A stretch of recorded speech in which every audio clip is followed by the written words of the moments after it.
নমস্কাৰ বন্ধুগণ welcome to my YouTube channel Assam career job আজি পুনৰ আপোনালোকৰ বাবে ভাল খবৰ আহি গ'ল পুনৰ আপোনালোকৰ ডিএছএছএছ বিভাগৰ ফালৰ পৰা আগত যিখন নটিছ আহিছিলে সেইখন আপোনালোকৰ ডিএমই ফালৰ পৰা আহিছে আকৌ আপোনালোকৰ এখন আছে ডিএছএছৰ ফালৰ পৰা প্ৰায় 900টাতকৈ অত্যাধিক চাকৰি মুকলি কৰি দিলে কেনেদৰে আপোনালোকে চাকৰিখিনি আবেদন কৰিব পাৰিব লগতে ইয়াৰ কাৰণে এজ ক্ৰাইটেৰিয়া কি কোৱালিফিকেশ্যন কিমান বিচাৰিছে লগতে আপোনালোকৰ অনলাইন যোগে আবেদনসমূহ কৰি ল'ব পাৰিব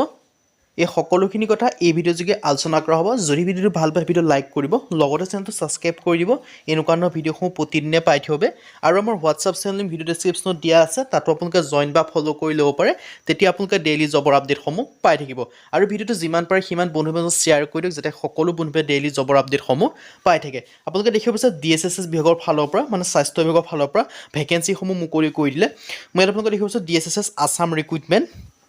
919টাকৈ ভেকেঞ্চি মুকলি হৈছে এটা নহয় প্ৰায় 919টাকৈ ভেকেঞ্চি মুকলি কৰিছে প্ৰায় টেকনিকেল ভেকেঞ্চিখিনি মুকলি কৰিছে গ্ৰেড 3 লেভেলৰ ভেকেঞ্চি মুকলি কৰিছে আৰু মই ভিডিঅ'টো শেষৰ ফালে জনাম যে আপোনালোকৰ গ্ৰেড 4 লেভেলৰ ভেকেঞ্চিখিনি কেতিয়া আহিব পাৰে আৰু আপোনালোকৰ গ্ৰেড 4 লেভেলৰ ভেকেঞ্চি অহাৰ সম্ভাৱনা আছে সেই গ্ৰেড 4 লেভেলৰ ভেকেঞ্চিখিনি কেতিয়া আহিব মই সেইটো আপোনালোকৰ ভিডিঅ'টো শেষৰ ফালে জনাই আছোঁ এতিয়া যিখিনি গ্ৰেড 3 লেভেলৰ ভেকেঞ্চি মুকলি কৰিছে সেই ভেকেঞ্চিখিনি এজ ক্ৰাইটেৰিয়া কিমান বিচাৰিছে কোৱালিফিকেশ্যন কিমান বিচাৰিছে মই আপোনালোকক এইটো জনাই আছোঁ আৰু ইয়াৰ কাৰণে আবেদন কৰা লাষ্ট ডেটটো দিয়া আছে 9/12/2024 মানে আপোনালোকে 19/12/2024 মানে ডিচেম্বৰ মাহৰ 19 তাৰিখ পৰ্যন্ত আপোনালোকে এই ভেকেঞ্চিকেইটাৰ কাৰণে আবেদনসমূহ কৰিব পাৰিব ইয়াৰ যি 919টাকৈ ভেকেঞ্চি মুকলি কৰিছে ষ্টাফ নাৰ্ছৰ ভেকেঞ্চি মুকলি কৰিছে দৰমহাসমূহ প্ৰায় 14,000 টকা পৰ্যন্ত লাভ কৰিব আৰু ইয়াৰ কাৰণে আপোনালোকে এপ্লাই অনলাইন যোগে আবেদনসমূহ কৰি ল'ব পাৰিব যদি আপোনালোকে ইণ্টাৰেষ্টেড হয় আবেদনসমূহ যদি আপোনালোকে কৰিব বিচাৰে এই ভেকেঞ্চিকেইটাৰ কাৰণে আবেদনসমূহ কৰি ল'ব পাৰিব ভেকেঞ্চিকেইটা মই আকৌ জনাইছোঁ ক'ৰ পৰা মুকলি কৰিছে ভেকেঞ্চিকেইটা মুকলি কৰিছে ডাইৰেক্ট অফ হেল্থ ছাৰ্ভিচ ডিএছএছ আছামৰ ফালৰ পৰা নাম্বাৰ অফ ভেকেঞ্চি আছে 919টা এডুকেশ্যন কোৱালিফিকেশ্যন বিচাৰিছে বিএছচি নাৰ্ছিং যদি আপোনালোকে কৈছে তেতিয়া আবেদনসমূহ কৰি ল'ব পাৰিব জব টাইপ আছে আছাম গভৰ্ণমেণ্ট জব হয় এপ্লাই মোডটো আছে অফলাইন যোগে আবেদন কৰিব লাগিব অনলাইন যোগে আবেদনসমূহ কৰিব নোৱাৰিব আৰু নাম্বাৰ অফ পোষ্ট আছে গ্ৰেড 3 টেকনিকেল ভেকেঞ্চি হয় চ' কেনেদৰে আবেদন কৰিব মই সেইটো আপোনালোকক জনাই আছোঁ আবেদন কৰা লিংক এডভাৰটাইজমেণ্ট লিংক মই সকলোখিনি আপোনালোকক প্ৰভাইড কৰি দিম চ' আপোনালোকে ভিডিঅ'টো শেষলৈকে চাব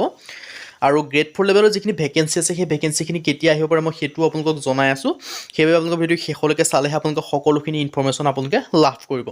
ইয়াত আপোনালোকে দেখিব পাৰিছে নাম্বাৰ অফ পোষ্ট আপোনালোকে গ্ৰেড 3 টেকনিকেল ভেকেঞ্চি মুকলি কৰিছে 919টাকৈ এটা আপোনালোকৰ বাবে বৃহৎ অপৰচুনিটি আহিছে এই অপৰচুনিটি আপোনালোকে গ্ৰহণ কৰিব পাৰে আৰু কেনেদৰে আবেদন কৰিব পাৰে ইয়াৰ এজ ক্ৰাইটেৰিয়া কি কোৱালিফিকেশ্যন কি সেইটো জনাই আছোঁ অক্সিলাৰী নাৰ্ছ মিডৱাইফ এএনএমৰ কাৰণে মুকলি কৰিছে 181টা ষ্টাফ নাৰ্ছৰ কাৰণে 446টা ষ্টাফ নাৰ্ছ ক্ৰিটিকেল কেয়াৰৰ কাৰণে আপোনালোকৰ 292টা এজ লিমিটৰ সম্পৰ্কে যদি মই আপোনালোকক ক'বলৈ যাওঁ 18 পৰা 40 বছৰৰ ভিতৰত সকলো কেন্দ্ৰীয় আবেদনসমূহ কৰি ল'ব পাৰিব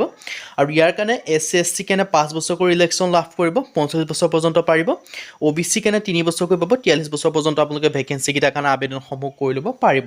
যদি আপোনালোকে ইণ্টাৰেষ্টেড হয় আবেদনসমূহ যদি আপোনালোকে কৰিব বিচাৰে তেন্তে ভেকেঞ্চিকেইটাৰ কাৰণে আবেদনসমূহ আপোনালোকে কৰি ল'ব পাৰিব আৰু এডুকেশ্যন কোৱালিফিকেশ্যনৰ ক্ষেত্ৰত কিমানকৈ এডুকেশ্যন কোৱালিফিকেশ্যন বিচাৰিছে মই আপোনালোকক জনাই দিছোঁ ওপৰতো আৰু যদি আপোনালোকে আকৌ এবাৰ জনাব লাগে মই জনাই আছোঁ এডুকেশ্যন কোৱালিফিকেশ্যন কিমান বিচাৰিছে বিএছচি চ' আপোনালোকে ইণ্টাৰেষ্টেড হ'লে আবেদনসমূহ কৰি ল'ব পাৰিব অক্সিলাৰী নাৰ্ছ মিডৱাইফৰ ক্ষেত্ৰত আপোনালোকে দেখিব পাইছে ANM পাছ কৰিব লাগিব তেওঁলোকে আবেদন কৰিব পাৰিব ষ্টাফ নাৰ্ছৰ ক্ষেত্ৰত GNM পাছ কৰিলে হ'ল বা BSc নাৰ্ছিং কৰিলেও আবেদন কৰিব পাৰিব ষ্টাফ নাৰ্ছৰ ক্ষেত্ৰত আপোনালোকে সকলোখিনি কথা লিখি থোৱা আছে দৰমহাসমূহ সম্পৰ্কেও লিখিছে 14 পৰা 70,000 টকা পৰ্যন্ত লাভ কৰিব গ্ৰেড পে লাভ কৰিব 6,200 টকা আৰু ষ্টাফ নাৰ্ছৰ ক্ষেত্ৰত ছেমে হয় গ্ৰেড পে কিন্তু ষ্টাফ নাৰ্ছত বেছি হয় 6,800 টকা ষ্টাফ নাৰ্ছৰ ক্ৰিটিকেল কেয়াৰৰ কাৰণে গ্ৰেড পে প্ৰায় ছেমে হয় 6,800 টকা মাত্ৰ যিটো ANM নাৰ্ছ আছে তাৰ ক্ষেত্ৰতে 6,200 টকাকৈ আপোনালোকে দেখিবলৈ পাব সিলেকশ্যন প্ৰচিডিউৰটো আপোনালোকে দেখিব পাইছে preference to the contractual employ preference will be given to the contractual employ under NSM যিসকলে মানে আপোনালোকৰ কন্ট্ৰেকচুৱেলকৈ কৰি আছে নাৰ্ছিং তেওঁলোকৰ কাৰণে এটা প্ৰিফাৰেন্স দিব বুলি উল্লেখ কৰিছে আৰু বাকী আপোনালোকে যি আবেদনসমূহ কৰিব বিচাৰে আবেদনসমূহ কৰি ল'ব পাৰিব এডভাৰটাইজমেণ্টৰ ফুল এডভাৰটাইজমেণ্টৰ লিংক মই ভিডিঅ' ডেছক্ৰিপশ্যনত দিয়া থাকিব তাতো আপোনালোকে ভিজিট কৰি ল'ব পাৰিব বাকী আহিলে আপোনালোকৰ যিটো গ্ৰেড 4 লেভেলৰ ভেকেঞ্চি কেতিয়া আহিব পাৰে সেই গ্ৰেড 4 লেভেলৰ ভেকেঞ্চিটো আপোনালোকৰ মোটামুটি আপোনালোকে ধৰি ল'ব মাৰ্চ এপ্ৰিল মাহত আপোনালোকৰ যিটো মেডিকেল বিভাগৰ পৰা গ্ৰেড 4 কিছুমান ভেকেঞ্চি মুকলি কৰিবলগীয়া হৈ আছে আপোনালোকে নিশ্চয় গম পায় 2003খন মেডিকেল কলেজৰ ভেকেঞ্চি মুকলি কৰিলে কিন্তু এক্সট্ৰাকৈ কোনো গ্ৰেড 4 লেভেলৰ ভেকেঞ্চি